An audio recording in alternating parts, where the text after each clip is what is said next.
Hello guys, welcome to my YouTube channel research constitution. तो आज हमको बात करनी है डिकी बर्ड प्लान के बारे में, क्योंकि हम सब जानते हैं हमने पिछले टॉपिक के अंदर कवर करा था लॉर्ड माउंटबेटन प्लान, यानी लॉर्ड माउंटबेटन योजना। और उसके बाद एक और प्लान आया था जिसे हम डिकी बर्ड प्लान बोलते हैं, यानी डिकी बर्ड योजना कहते हैं। तो टॉपिक डालेंगे डिकी बर्ड प्लान। इसी के तहत हमारी संविधान सभा का विभाजन हुआ, हमारी संविधान सभा का पार्टीशन हुआ। ठीक है, चलिए हम सब जानते हैं कि हमारी संविधान सभा में टोटल मेंबर्स कितने थे? 389, यानी 389 सदस्य थे हमारी संविधान सभा के अंदर, जिसमें से 299 सदस्य तो रहे भारत की संविधान सभा में, इंडियन कॉन्स्टिट्यूएंट असेंबली, और 90 सदस्य चले गए पाकिस्तान की संविधान सभा में, यानी पाकिस्तान कॉन्स्टिट्यूएंट असेंबली। ठीक, 299 सदस्य रहे भारत की संविधान सभा में और 90 सदस्य चले गए पाकिस्तान की संविधान सभा में, यानी कि हमारी संविधान सभा का विभाजन हो गया। उसके बाद भारत की संविधान सभा के अध्यक्ष कौन थे? डॉक्टर राजेंद्र प्रसाद।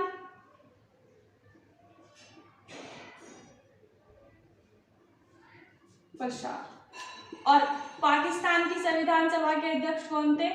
मोहम्मद अली जिन्ना। ठीक, देखिए 7 अगस्त 1947 को मोहम्मद अली जिन्ना को पाकिस्तान की संविधान सभा का अध्यक्ष बना दिया गया।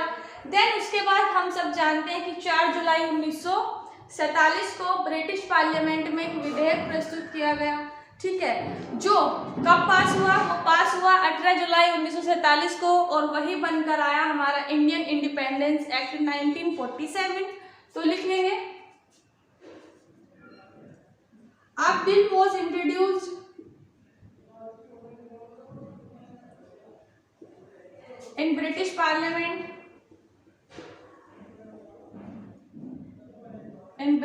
Parliament on 4th July 1947, which was passed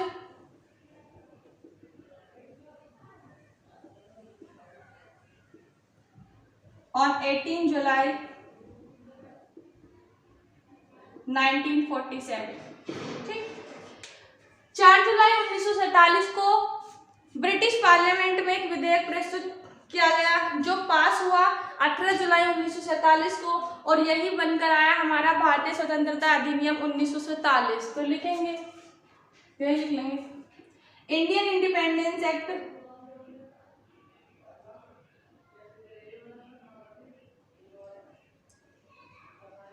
1947। देखिए, भारतीय स्वतंत्रता अधिनियम 1947।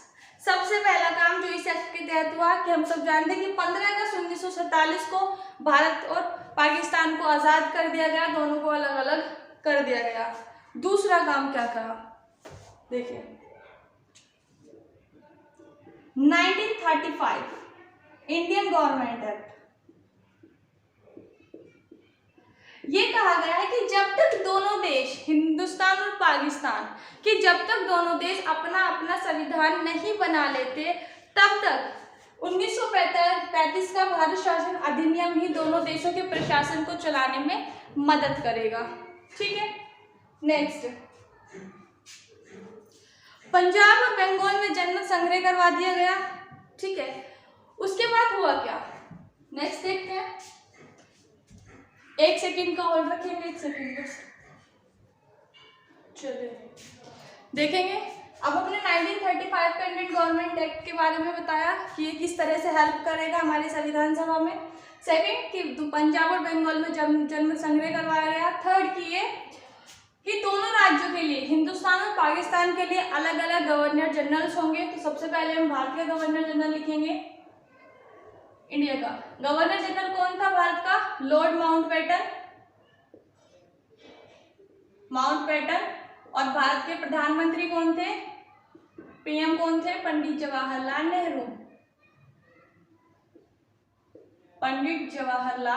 नेहरू। और अगर हम पाकिस्तान की बात करें पाकिस्तान का गवर्नर जनरल कौन थे? मोहम्मद अली जिन्ना। और इनके प्रधानमंत्री कौन थे? लियाकत अली खां। ठीक, नेक्स्ट, दोनों राज्यों के लिए अलग अलग संविधान सभाएं होंगी और संविधान लागू होने के बाद दोनों राष्ट्रों की ये इच्छा होगी, वो चाहे तो राष्ट्रमंडल की जो सदस्यता है, जो सिटीजनशिप है, उसको त्याग सकते हैं। ठीक है, नेक्स्ट, और देशी रियासतों को भी अधिकार दिया जाएगा कि वो चाहे तो हिंदुस्तान में शामिल हो सकती हैं, चाहे तो वो पाकिस्तान में शामिल हो सकती हैं, और चाहे तो वो स्वतंत्र रह सकती हैं। ठीक है, अब फाइनली हमारा देश आज़ाद हुआ, पाकिस्तान आज़ाद हुआ, हिंदुस्तान आज़ाद हुआ, दोनों देश आज़ाद हो चुके थे। अब हम अपने संविधान को बनाने का निर्माण शुरू करेंगे, मेकिंग ऑफ द कॉन्स्टिट्यूशन। नया टॉपिक स्टार्ट होगा। अब हमारा ये टॉपिक यहीं ख़त्म होता है।